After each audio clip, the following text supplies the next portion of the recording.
अच्छा स्टूडेंट्स, हम लोगों ने अब तक जो है वो फीफो और लीफो देख लिया था। इस लेक्चर में हम लोग सिर्फ एफको पे बात करेंगे कि एवरेज कॉस्टिंग क्यूमुलेटिव और पीरियोडिक किस तरीके से चलती है।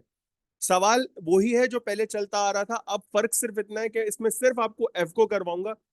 कुछ चीजें जो हमारे पास पहले से थी, पिछले हमने इसमें मेथड्स में की थी, वो क्या है कि क्लोजिंग इन्वेंट्री जो मेरे पास क्वांटिटी है वो 400 ही होगी, जो मैंने आपको बताया था।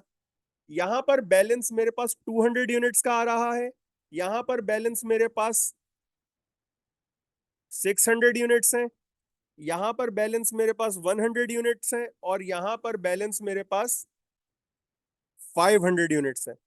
अब फर्क क्या है, मैंने इससे पहले ये वाले 500 की वर्किंग कभी नहीं करवाई, लेकिन अब मैं करवा रहा हूं क्योंकि अब एफको है। अब एफको है तो ये चीज हमें तसल्ली से सारी चीजें करनी होंगी। तो बिस्मिल्लाह करते हैं, एफको की वर्किंग पर आते हैं। एफको क्यूमुलेटिव क्या होता है, जैसे मैंने आपको बताया था कि हर हर एक परचेज के बाद मैं एक नई एवरेज कॉस्ट निकालूंगा, ये एफको क्यूमुलेटिव कहलाता है। हर एक परचेज के बाद मैं एक नई कॉस्ट निकालूंगा, ये क्या कहलाता है, एफको क्यूमुलेटिव। तो इनिशियली मेरे पास 300 यूनिट्स थे ओपनिंग इन्वेंट्री के, जिसकी कॉस्ट थी मेरे पास 3600। फिर मैंने 400 यूनिट्स खरीदे जिसकी कॉस्ट आ रही थी मेरे पास 5000। अब अगर देखा जाए तो मेरे पास इस वक्त जो टोटल कॉस्ट है वो कितनी आ रही है, वो आ रही है मेरे पास 8600। कितनी आ रही है, 8600। और ये टोटल 700 यूनिट की कॉस्ट है। कितने यूनिट की कॉस्ट है, 700 यूनिट की। तो अगर मुझे कॉस्ट पर यूनिट निकालनी है तो मैं क्या करूंगा, मैं कर दूंगा 8600 डिवाइडेड बाय 700।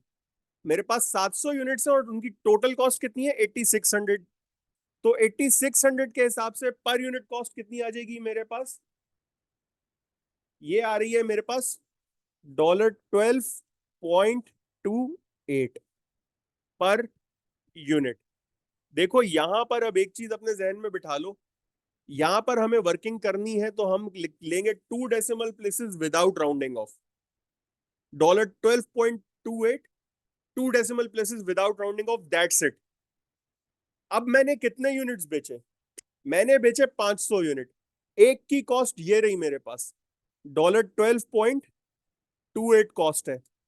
तो ये मेरे पास कितने के आ गए होंगे,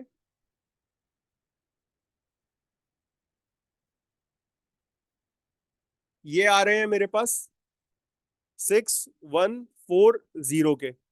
ये कितने के यूनिट्स आ गए मेरे पास, 6140 के। मतलब मैंने जो 500 यूनिट्स बेचे उसकी कॉस्ट कितनी आ रही है मेरे पास, 6140। बचे कितने मेरे पास, 200 यूनिट्स बचे। 200 यूनिट की टोटल कॉस्ट कितनी आ जाएगी मेरे पास, 8600। 8600 माइनस 6140, तो ये आ गया मेरे पास 2460। ये आ गया मेरे पास $2460।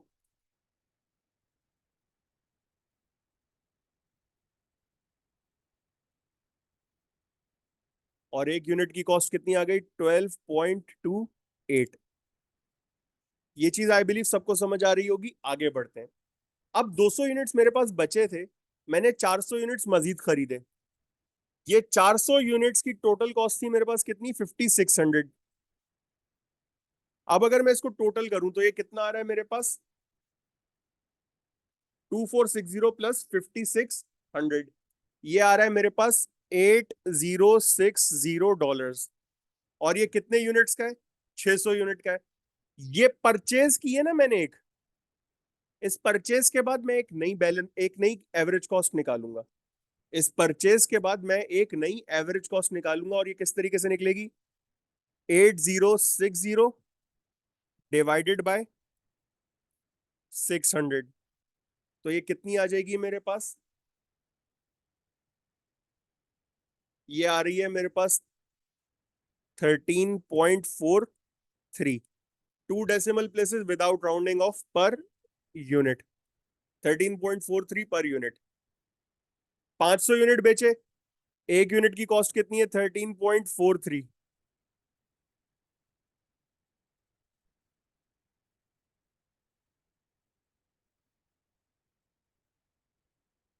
$6,715। ये मेरे पास क्या आ गया? कॉस्ट आ गई जो 500 यूनिट्स मैंने बेचे थे 21 तारीख को।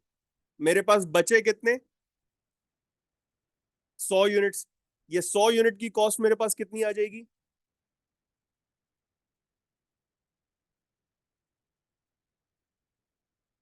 1345। कितनी आ गई मेरे पास? 1345। जो बैलेंस मेरे पास बचा $13.43 के हिसाब से। अब अक्सर लोग ये बोलेंगे सर यहाँ पे 13.43 आ रहा है और आपने यहाँ पे लिखा है 1345, तो ये तो 1343 बनना चाहिए ना। भाई बिल्कुल ऐसे ही बनेगा, लेकिन इस तरह के सवाल में एग्जामिनर आपको मोस्टली क्या देता है? चूज द बेस्ट ऑप्शन देता है। बेस्ट ऑप्शन में एग्जामिनर जो वर्किंग करता है वो नियरेस्ट डॉलर नियरेस्ट सेंट पे कर रहा होता है। तो ये चीज अपने जहन में बिठा लो। मजीद मैंने 400 यूनिट्स खरीदे। एक यूनिट कितने का था? 15 का। टोटल कॉस्ट हो गई 6,000। मेरे पास टोटल यूनिट्स कितने हो गए? 500 हो गए। ये कॉस्ट आ रही है मेरे पास 7,345। कितने यूनिट्स की? 500 यूनिट की। तो अब पर यूनिट कॉस्ट किस तरीके से निकालूंगा मैं? 7,345 डिवाइडेड बाय 500। 7,345 डिवाइडेड बाय 500 मैंने किया, तो ये आ रहा है मेरे पास $14.69। 100 यूनिट्स मैंने बेचे $14.69 के हिसाब से।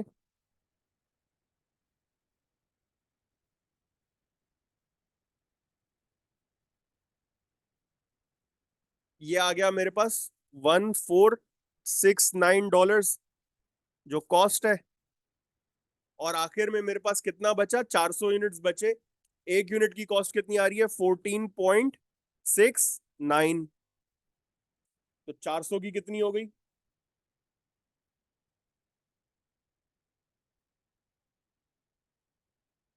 $5,876। ये मेरे पास आ गई वैल्यू ऑफ क्लोजिंग इन्वेंट्री। ये मेरे पास क्या आ गई? Value of closing inventory.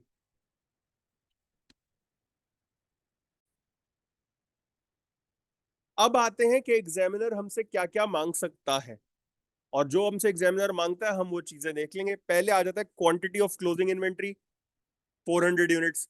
फिर वो कहता है कि वैल्यू ऑफ क्लोजिंग इन्वेंट्री हमने निकाल ली 5,876। फिर वो आता है कॉस्ट ऑफ गुड्स सोल्ड निकाल के दो, इंडिविजुअल भी और टोटल भी। तो यहां पर आ गए हम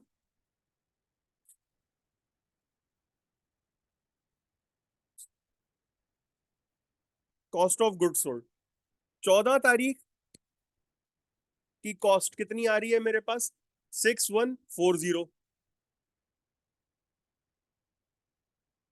21 तारीख की कॉस्ट कितनी आ रही है मेरे पास?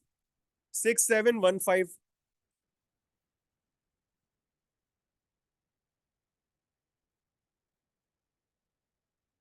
और 28 तारीख की कॉस्ट कितनी आ रही है मेरे पास?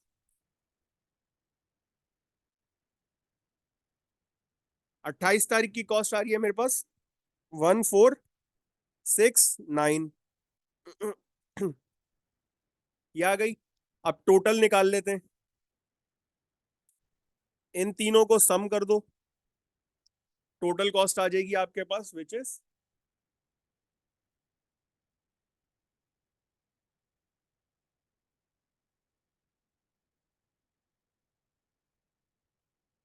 14,324। आपके पास total cost of good sold कितनी आ रही है? 14,324। आगे बढ़ते हैं, अब आते हैं ग्रॉस प्रॉफिट पे।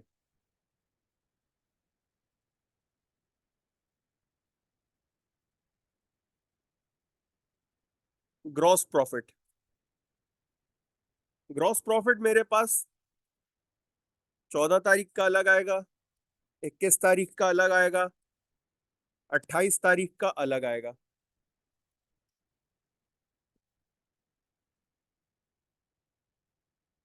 सवाल क्योंकि सेम है तो मेरी सेल्स 20,000 ही होंगी,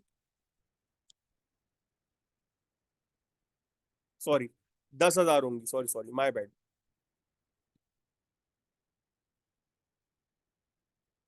और 28 तारीख को 2,000 होंगी।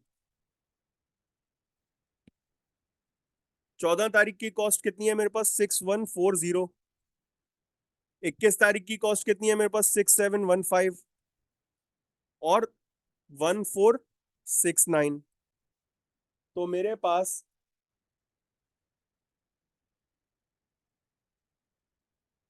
यहां पर आ गया 531 का ग्रॉस प्रॉफिट।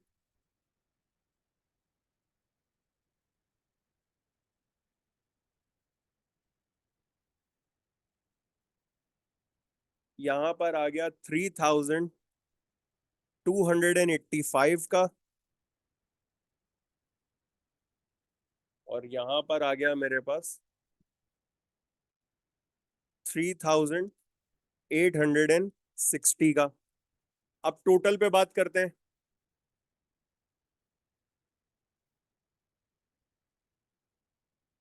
टोटल के लिए पहली चीज हमें चाहिए होगी सेल्स, विच इज 1100 इंटू 20। ये आ जाएगा मेरे पास 22,000। इसमें से हम माइनस कर देंगे cost of goods sold which is 14,324।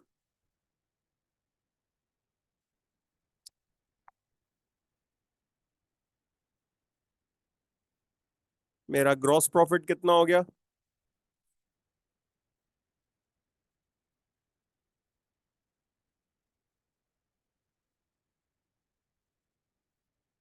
7676। ये हो गया मेरा ग्रॉस प्रॉफिट। इसको भी ऐड करके देख लो, अगर ये आंसर आपका सेम आ रहा है तो आपकी सारी वर्किंग अब तक की सही है। 5 और 1 ये कितना हो गया? 6 हो गया। बल्कि डायरेक्ट कैलकुलेटर से कर लेते हैं, जल्दी हो जाएगा। 3860 प्लस 3285 प्लस 531।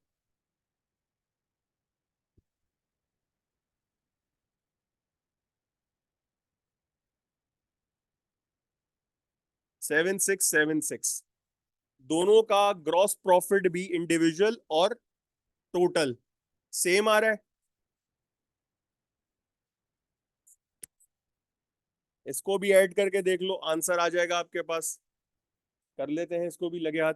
6140 plus 6715 plus 1469।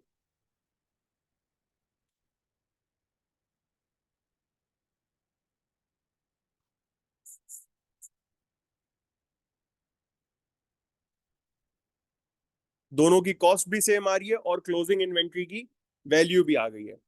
ये हो गया हमारे पास क्यूमुलेटिव। ये हमारे पास क्या हो गया? क्यूमुलेटिव। अब बात करते हैं पीरियोडिक एफको के ऊपर।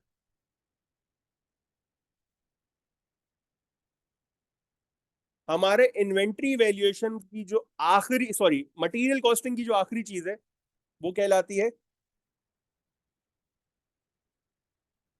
Periodic weighted average costing. आखिरी चीज जो है वो क्या कहलाती है? Periodic weighted average costing. Periodic weighted average costing क्या होती है, अब जरा समझ लेना। Total cost of inventory divided bye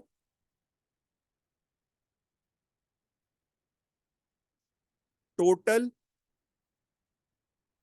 inventory quantity. हम टोटल कॉस्ट ऑफ इन्वेंट्री कैसे निकालेंगे? हमारे पास सवाल में गिवन थी 300 यूनिट्स थे हमारे पास ओपनिंग, जिसकी कॉस्ट थी 3600। फिर मैंने 400 यूनिट्स खरीदे 12.5 के हिसाब से, उसकी कॉस्ट कितनी थी? 5,000। फिर मैंने 400 यूनिट्स खरीदे 14 के हिसाब से, उसकी कॉस्ट कितनी आ रही थी? 5,600। और फिर मैंने 400 यूनिट्स खरीदे 15 के हिसाब से जिसकी कॉस्ट आ रही थी मेरे पास 6,000, तो मेरे पास टोटल इन्वेंट्री की कॉस्ट कितनी आ गई?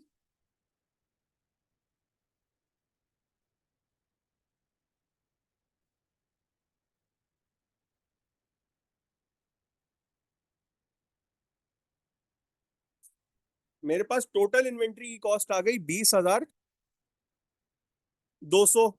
और टोटल इन्वेंट्री के यूनिट्स कितने आ गए मेरे पास? 1,500। अब यहां पर मैं एवरेज कॉस्ट कैसे निकालूंगा? 20,200 डिवाइडेड बाय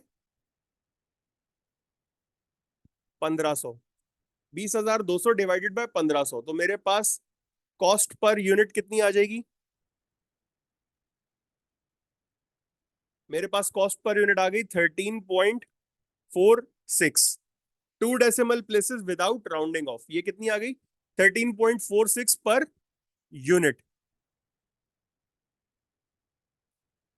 अब मुझे क्लोजिंग इन्वेंट्री निकालनी है।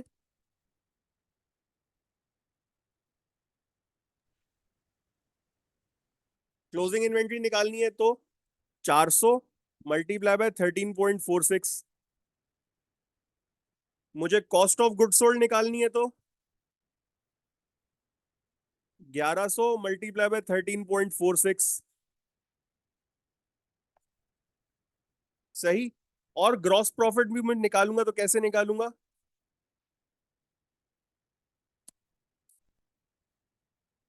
22,000 माइनस, यहाँ पे जो भी आंसर आ रहा होगा आपके पास करके देख लेते हैं। 400 मल्टीप्लाई बाय 13.46, ये आ रहा है आपके पास 5384 डॉलर्स। सॉरी, ये यहां पर आ रहा है 5384।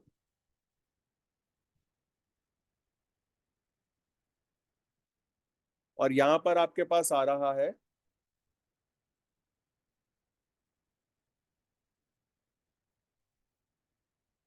14,806।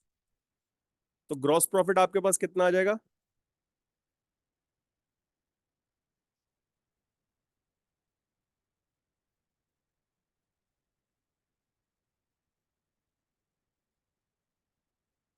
7,194। कितना आ गया ग्रॉस प्रॉफिट आपके पास? 7,194 डॉलर्स। आई बिलीव यहां तक आप सबको समझ आ गया होगा। फिर भी अगर आप लोग का कोई सवाल होता है तो you guys can contact me any time. Here is my contact number, आप लोग मुझे व्हाट्सएप कर सकते हैं आपका कोई भी सवाल होता है। And if you guys are watching me from abroad, या आप लोग का कोई इंटरनेशनल है सिस्टम, तो आप मुझे just you have to write 92 in front of the entire number, और आप लोग मुझे व्हाट्सएप कर सकते हैं। आपकी कोई भी क्यूरी हो, आप लोग मुझे सवाल पूछें, इंशाल्लाह आप लोगों को जवाब मिलेगा, थोड़ा देर से सही लेकिन दूंगा जरूर। तब तक के लिए अपना ख्याल रखिएगा। अल्लाह हाफिज।